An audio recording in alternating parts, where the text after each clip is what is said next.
بسم اللہ الرحمن الرحیم۔ ناظرین، اگر آپ کو نزلہ، زکام اور بلغم کی شکایت ہے، بار بار کھانسی اٹھتی ہے، ناک بہتی رہتی ہے، سینہ جکڑا ہوا ہے یا چھینکیں بار بار آتی رہتی ہیں، تو اس کے لیے آج ہم ایک فوری اثر اور ہر درجہ فائدہ مند نسخہ آپ کے ساتھ شیئر کرنے والے ہیں۔ بالکل سادہ سی گھریلو چیزیں ہیں جو آپ کو اپنے گھر کے کچن میں ہی بڑی آسانی سے مل جائیں گی۔ ان سے نسخہ بنا کر استعمال کریں اور فائدہ اٹھائیں۔ تو اس کے لیے ایک تو آپ نے 3 عدد مرچ سیاہ یعنی کالی مرچ کے دانے لینے ہیں، ساتھ 2 عدد چھوٹی الائچی لے کر اس میں سے دانے نکال لیجئے اور ان دونوں کو پیس کر باریک کر لیجئے۔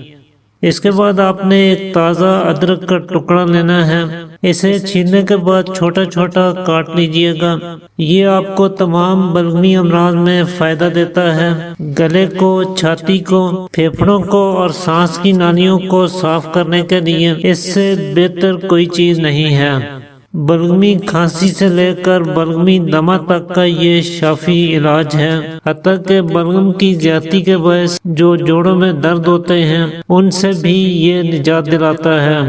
تو اسے کاٹنے کے بعد آپ نے کوٹ کر مزید باریک کر لینا ہے، کیونکہ اس کا ہم نے رس نکالنا ہے، تو یہ جتنا باریک ہوگا اتنا ہی اس کا رس اچھے طریقے سے نکل پائے گا۔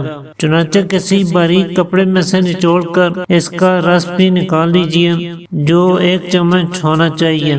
اب اس میں کالی مرچ اور الائچی والا پاؤڈر شامل کریں اور 1 چمچ ہی خالص شہد ڈال کر اچھی طرح سے مکس کر لیں۔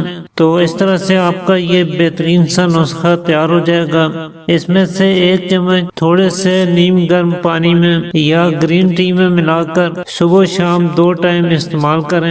اس سے آپ کی قوت مدافعت بھی مضبوط ہوگی، گلے اور چھاتی کو صاف کرے گا، نزلہ، زکام، ریشہ، بلغم اور کھانسی سے نجات دلائے گا۔ بس چھوٹے بچوں کو اس کا استعمال نہ کروائیں اور اس کے استعمال کے دوران ٹھنڈے پانی سے، کولڈ ڈرنکس وغیرہ سے مکمل پرہیز رکھیں، سردی سے خود کو بچائیں، تو انشاءاللہ یہ آپ کو فوری فائدہ دے گا۔